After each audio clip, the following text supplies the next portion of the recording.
Hey everybody! I got all the way through filming this and realized I didn't film an intro for you. So let's talk about what this video is going to be. I today am going to give you a list of 5, 6, I'm going to give you some tips. It's going to be 5 tips on how you can make your photos look better today. This is going to be a nice, easy way for you to improve the photos that you take with your phone, okay? Here's a bonus tip also. Make sure you have enough light. Now I'm not going to get super in-depth here. This is aimed at beginners, but these are problems that I had when I was starting out, things that I learned, and the best way I found to simplify them so you can turn around and shoot better photos today. Promise you. Now, I'm here by myself. I'm just going to be taking photos of myself or whatever here, just to give you an example. So, my favorite photo assistant, the travel tripod from Peak Design, is going to be helping us. Link in the description. This is absolutely the best thing that I have gotten, and I'm going to make a video about it at some point. This isn't sponsored or anything. I just really love this tripod. It has been exactly perfect for what I need it for. Ready to go? Let's go. Alright, so I was actually all ready to get going, look around, find a cool spot to give you the first tip, but this actually gives you an excellent example. So when I was first realizing that I was interested in photography as more than just a way to document my travels in Brazil and Costa Rica, when I realized that I actually wanted to dedicate myself and get to learning more about photography, somebody had shared an article. I don't remember. Goodness, I would be so lucky to find it at this point, but I'll try. But what it told me, what stuck with me, is when photographing somebody or something, look for the light. You need to find what light shows why that is beautiful, that really brings it out. That's what we're going to talk about right now, is finding that light. Because this, for example, do you see this? All of this is terrible. And also the lighting's bad. What you want to do, the first thing you want to do is try and find lighting that's flattering. Usually, that's not going to be direct sunlight. Do you see these dark spaces right around my eyes and all of this? It makes me look like a skeleton. It's not good. You need to find light that is better for your subject. Let's go do that. All right.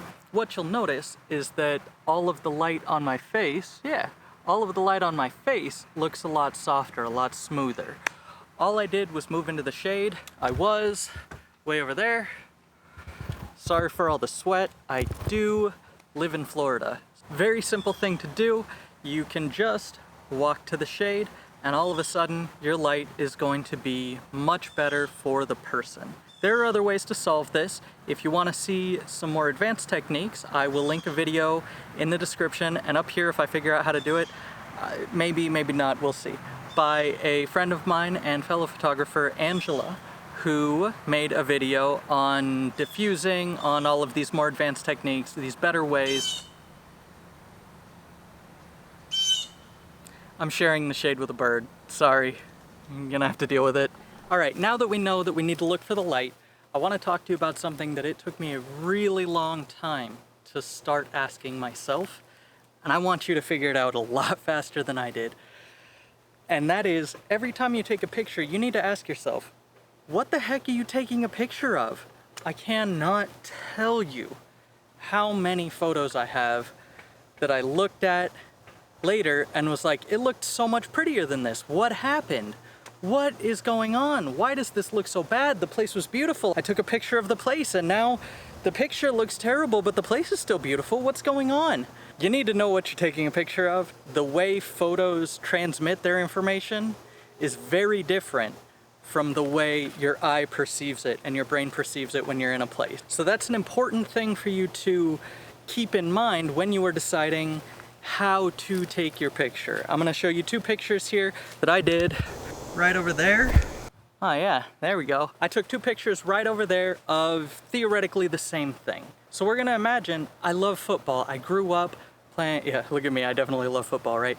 I grew up playing and practicing my kicks to get it through those goalposts, and here come two pictures that show you very different things. This first one is me taking a picture from the path that's right over here that I walk by every day and see it and get reminded. I take the picture of the thing, right? I'm pointed, this beautiful big open field. The second picture now is finding the subject in that whole area and getting rid of the unnecessary parts. You don't need to put in every extra surrounding detail. You need to find what really brings out your subject and photograph that. Because if you're taking a picture of what everybody sees every day, the standard view of that, why are you bothering? Find your subject, make it stand out. All right, the next thing we're gonna talk about is composition.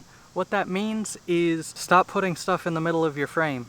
If you wanna take a picture of something, their first instinct is to center it up in the frame and take a picture. If somebody says like, what's one thing I can do to make my photos look better? I always tell them this immediately. Put one of your knees on the ground. It sounds crazy, it sounds ridiculous, it sounds so simple.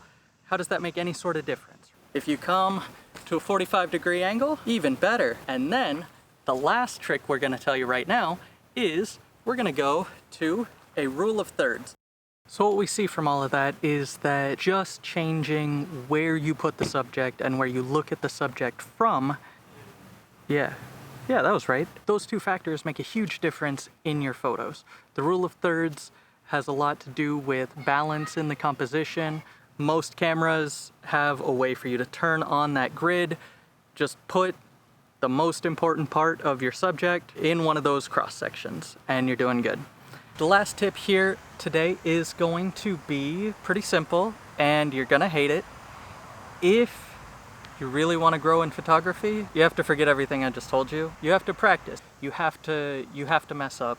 You have to make mistakes. You have to try everything. That's the point of this. That's the point of anything creative, is that you are exploring it.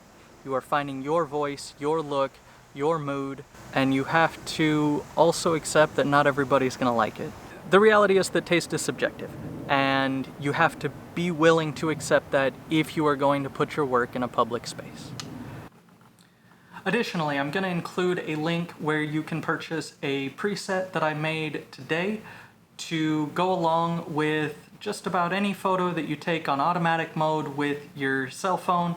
I tested it with iPhone, but it works with all of the normal quirks that phone cameras tend to have.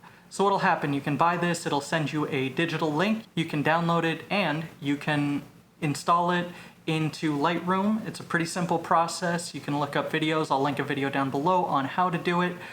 From there, you just put it onto Lightroom, load the photo into Lightroom, go to presets, click the preset, and it should look a whole lot better. It's not gonna work perfectly for everything. Presets are a starting point, not an end point, but it'll get you pretty dang close. If you follow the steps that I've put in this video, you download the preset and use it, or you find your editing style by messing around in Lightroom long enough, you will absolutely come out with better photos than when you started the day. It'll only take you about half an hour to start practicing. That's about it for this video. Thank you for watching until the end. Make sure to like and subscribe below. Sorry Giselle wasn't in this one. She's busy working while I'm out here having fun. Like and subscribe, hit that bell so you get notified the next time I post a video, which should be next Wednesday or probably Thursday. And I love y'all. Look forward to seeing you in the next one.